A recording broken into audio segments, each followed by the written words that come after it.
a terrible night for the Celtics last night. It was Game 4 as the Celtics went in trailing 2-1 in their Eastern Conference semifinal against the New York Knicks, playing at Madison Square Garden last night. Jayson Tatum asserting himself early. And to the final minute now of quarter number 1. Tatum comes across half court, pulls up for a deep three, and he knocks it down.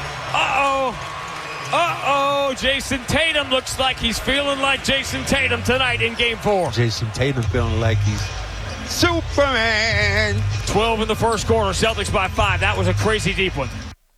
It was indeed, and the Celtics would hold on to their lead. They would be up 62-51 at the half. And they were shooting incredibly from three, right? Yep. At the half. It was just like Game 3. They went nuts in the first half. The difference, though, Hardy, was they didn't get the separation they got in Game 3 in this one. Right. The Knicks, when the Knicks would go on runs, there was like a series of runs in the first half. Never let the Celtics get too far ahead. Even though the Celtics finished off quarters well, they weren't up 20 at any point in this one. There were a lot of runs, and I guess I could find them, but there was like an 8-point run for the a the 9-point run, an 8-point, yes, all of that.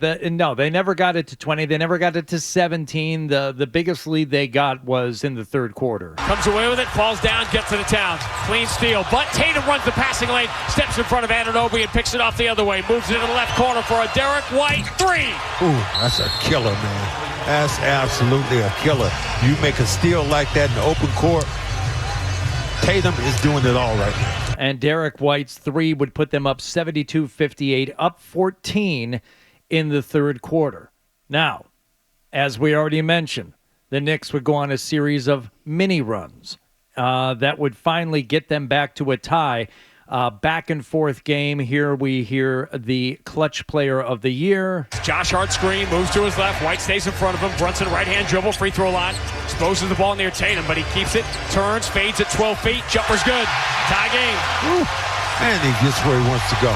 I got to say, it's one of the rare moments in that game where the Knicks on a possession didn't pass the ball around a lot. They had great ball movement last night, and they were using Jalen Brunson. Obviously, the ball almost always went through him, but he wasn't taking every shot. And they would move the ball around, and sometimes he would end up with it again and take the shot, but keeping the Celtics defense honest and moving. And there was a stark contrast between how the Celtics were playing offense last night, which was many times one player with the ball coming across half court, keeping the ball for the entirety of the possession, which didn't always last that long because as soon as you got some kind of an open 3, you take it. That's what happens when the Celtics don't play well. Everybody stands still. And the Knicks, give the Knicks credit, man. They were the better team last night. Brunson was good. Mikal Bridges got hot again in the second half. OG Anunoby hit a couple of big threes. Karl Anthony Towns was kind of always there, but they used everybody last night. And what happened last night is the same thing that's happened all series. The Knicks play at a certain level, and they never drop off.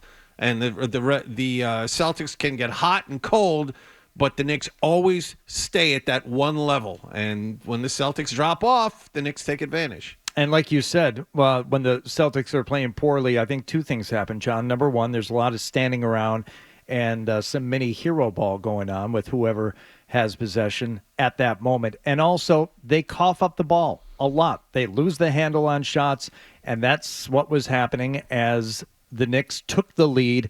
About 3 minutes to go in the fourth quarter, and then this is what we're all talking about today. Tatum for Jaylen Brown. Jaylen Brown dropped it. Picked off by Anunoby. He will go the distance. Two-hand slam, and Tatum is hurt. Tatum is hurt. Tatum is still down. He is screaming for a timeout. And in a New York minute, everything has changed. Because they're in New York. See? That's a New York minute. It's faster. It's a Don Henley reference. Right. I refuse to do your dirty work. Oh, yeah, that's another song. That's not It's not Don That's Henley. not even close. No, but it's Don't worry. Be happy. No. That's another song. Similar groove. Yeah. The yacht rock. I refuse to do your dirty work. Oh, yeah. What's going on with Jayson Tatum? In the moment, no one knew. Tatum with a towel over his head, lying on his back as the Celtics training staff trying to stabilize that right ankle. Tatum was just pounding his left foot, his left ankle on the ground. They lift Jayson Tatum up. No weight whatsoever on the right ankle. Every Celtics title defense, it seems, comes with some calamitous injury that changes the course of history. What was the calamitous injury in 2009? Kevin Garnett. Oh, right. Okay. They were away to a 27-2 start. That's Garnett hurts himself in December, and they're never the same.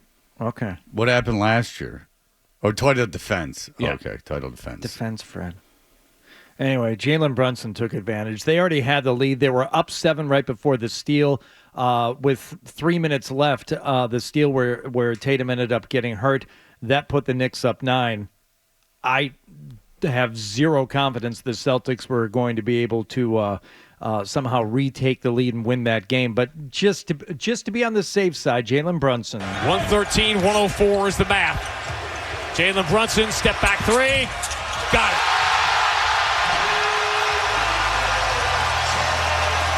It was going to be the New York Knicks night.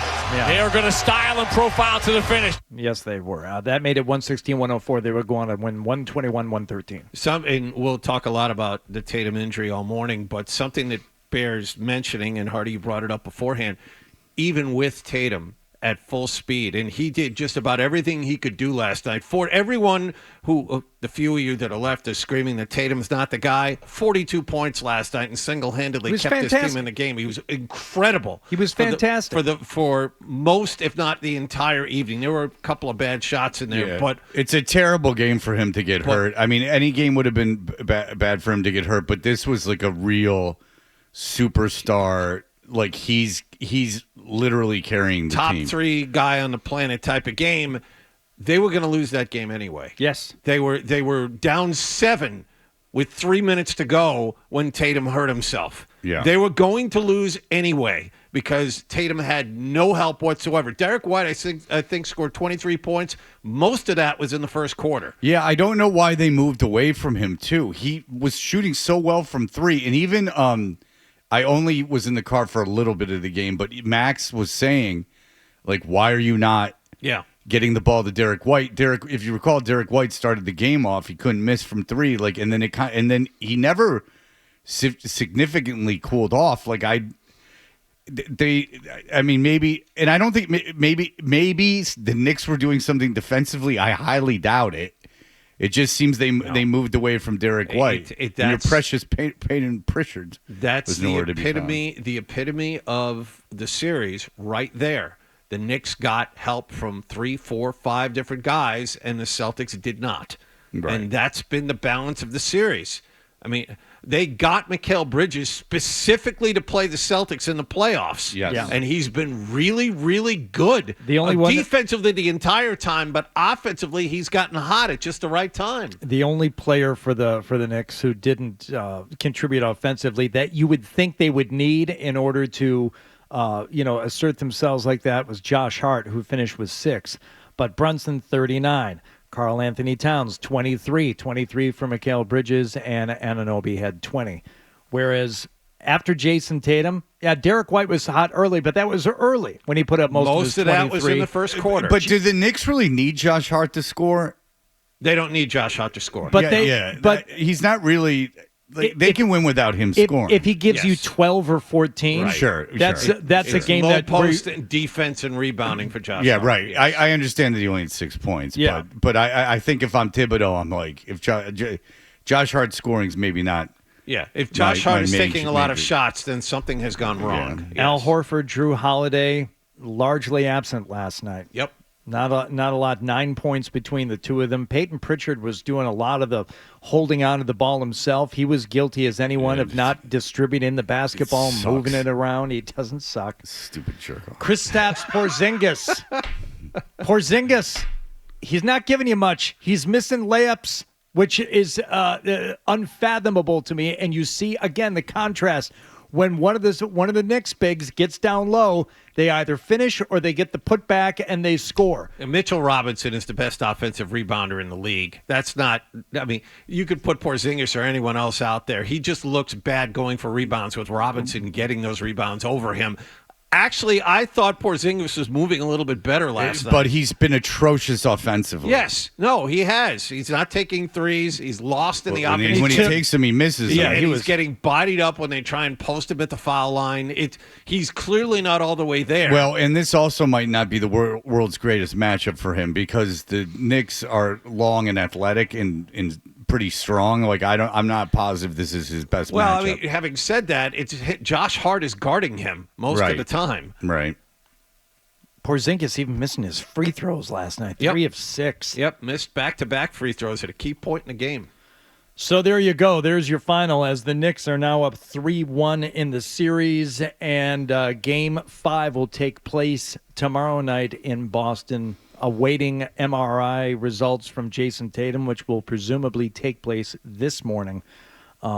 If you want to listen to Twitter doctors, anyone else, who knows? Ankle, Achilles. Well, he was holding the back of his ankle. They put him in a wheelchair. Didn't turn that ankle over. They put him in a wheelchair to take him off the court. You would have to assume it's an Achilles injury. Yeah. And if it is an Achilles injury, he's not playing next year. Nope. And then when he does come back, it's going to take him half a year to get back into things. The only comp for Tatum's injury is Kevin Durant, who did this in the finals when he was 29 years old. Didn't play at all the next year, and I didn't play more than 40 games in a season for 3 or 4 years after that. And, Tatum is 27. Right. So the question is, and the exercise that we'll do later in the show is, because this isn't wild speculation, he probably tore his Achilles. So, like, if the Achilles is torn, you're already going to get rid of Holiday and Porzingis. What do you start? You're not getting rid of Brown and Tatum, but do you start maneuvering to maybe set yourself up for 2 years from now? You keep that core, you keep your 2 core stars. Because I'll ask your opinion real quick. You got a minute. Mm-hmm. Would you rather have them build to compete next year without Tatum? Or maneuver to, I mean, they'll make the playoffs next year, but maneuver for when Tatum gets back and is fully healthy to be better in that situation. Absolutely.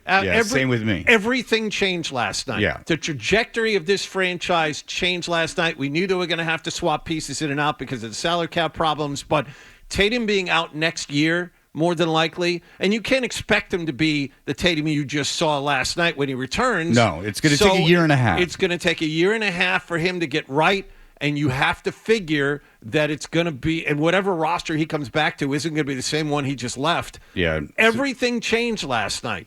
Everything. From the roster to the expectations for next season to the expectations 3 years from now. Everything is different this morning. Yeah, it's a real...